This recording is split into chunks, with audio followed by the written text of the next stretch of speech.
Di setiap bangsa besar, selalu ada masa ketika mimpi-mimpi dibangun begitu tinggi, hingga orang-orang percaya bahwa masa depan tinggal selangkah lagi. Bangunan raksasa dirancang, kendaraan masa depan dibuat, teknologi tinggi dikejar, dan slogan-slogan besar diumumkan dengan penuh keyakinan. Indonesia pun tidak berbeda.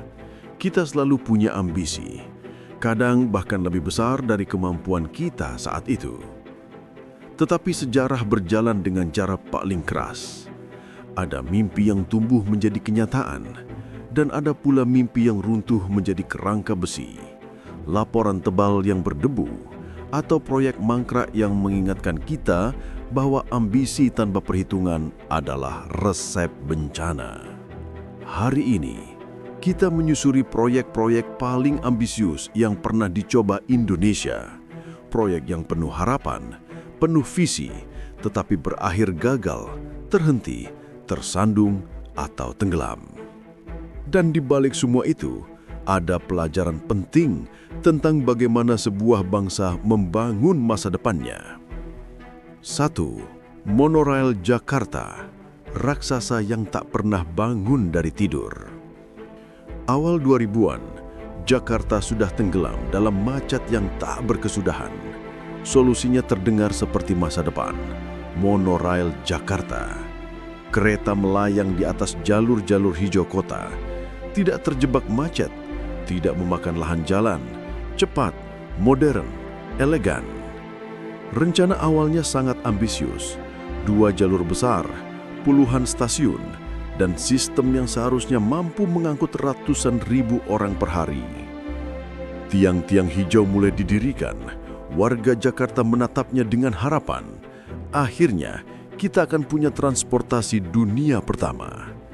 Tetapi di balik pembangunan yang terlihat itu, ada kisah yang tidak terlihat.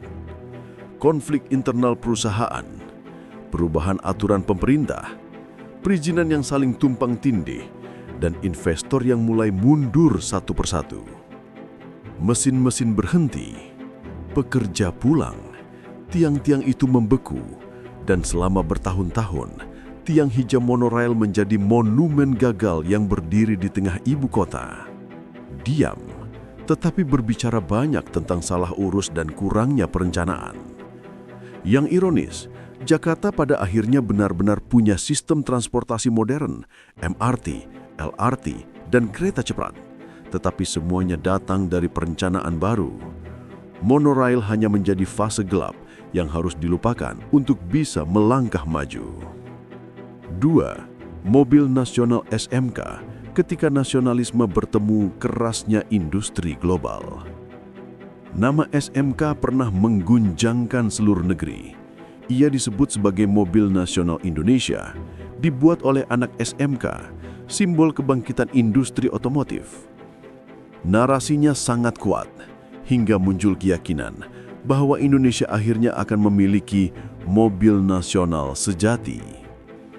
Namun industri otomotif adalah salah satu industri paling kompetitif di dunia. Tidak cukup hanya dengan membangun mobil. Yang dibutuhkan, pabrik komponen besar, ekosistem pemasok, teknologi mesin canggih, uji emisi internasional, jaringan bengkel luas, dan daya saing harga yang brutal. SMK tidak punya itu semua. Komponen masih banyak impor, harga tidak bersaing, teknologinya kalah jauh dari merek Jepang, Korea, hingga Cina. Perlahan, dukungan publik meredup. Pabrik tetap berdiri, tetapi tanpa gebrakan besar sebagaimana narasinya. SMK bukan benar-benar gagal, tetapi juga belum pernah mencapai ambisi awalnya. Ia berada di tengah-tengah, mimpi yang belum bangun sepenuhnya. 3. Pesawat N250, mimpi langit Indonesia yang dibekukan krisis. Ini adalah proyek yang membuat dunia terkejut.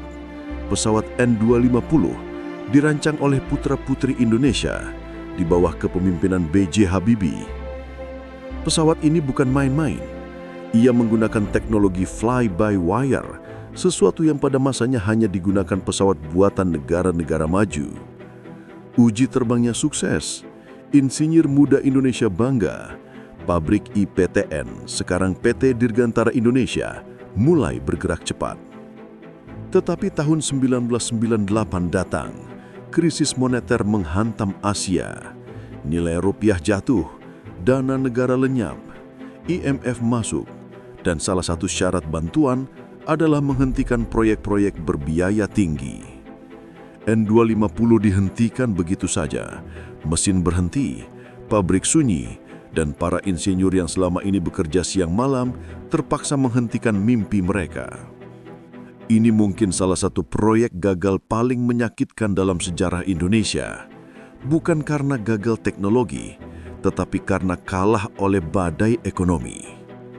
Dan sampai hari ini, N250 tetap menjadi simbol kita bisa, tetapi belum diberi kesempatan.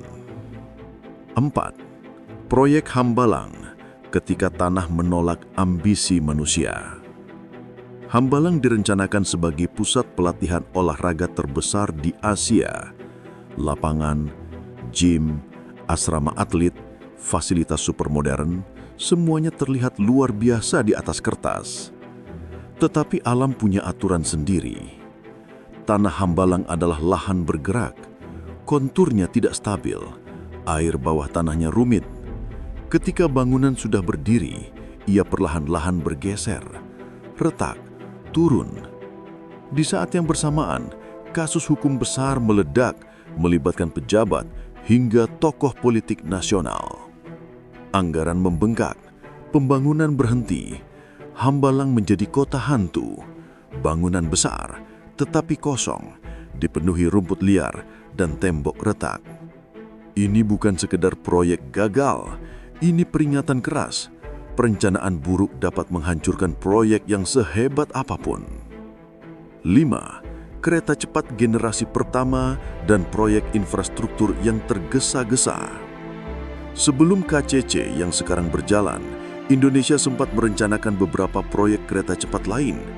Bahkan sebelum jalurnya jelas, sebelum studinya selesai, sebelum anggarannya pasti. Banyak rencana diumumkan. Jakarta-Bandung versi awal, Jakarta-Surabaya, dan beberapa rencana jalur cepat lain. Namun sebagian besar berhenti di tahap wacana.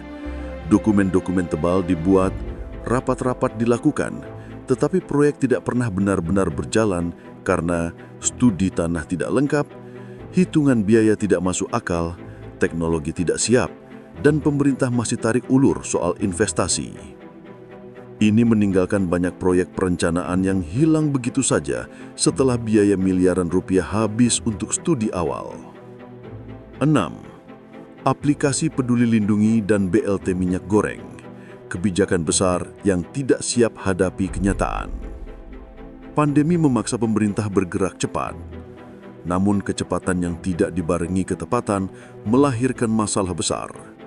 Aplikasi Peduli Lindungi, awalnya sistem pelacakan dan kesehatan paling ambisius di Asia Tenggara. Namun, data tidak sinkron, fitur terlalu banyak, server sering error, privasi dipertanyakan, dan masyarakat di desa tidak bisa mengakses. Setelah pandemi, aplikasi ini berubah nama, lalu berubah fungsi, dan akhirnya tidak jelas arahnya. BLT minyak goreng, niatnya membantu rakyat, namun pelaksanaannya kacau.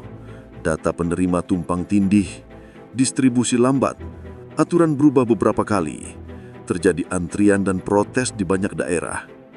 Ini contoh bagaimana kebijakan besar tidak akan berhasil jika data dasar tidak rapi. 7. Proyek Indonesia Emas 2030, ambisi besar yang harus ditunda. Slogan Indonesia Emas 2030 pernah berkembang kencang. Ekonomi besar dunia, SDM unggul, industri maju, infrastruktur kelas dunia. Namun dunia tidak berjalan seperti prediksi. Perang dagang terjadi, pandemi datang, geopolitik berubah, teknologi berkembang terlalu cepat. Banyak target yang akhirnya tidak realistis, pertumbuhan ekonomi tidak sesuai proyeksi, ketimpangan masih besar, infrastruktur belum merata, digitalisasi berjalan lambat di luar kota besar. Apakah mimpi 2030 gagal? Tidak, tapi harus diundur. Mungkin 2045, mungkin lebih lama.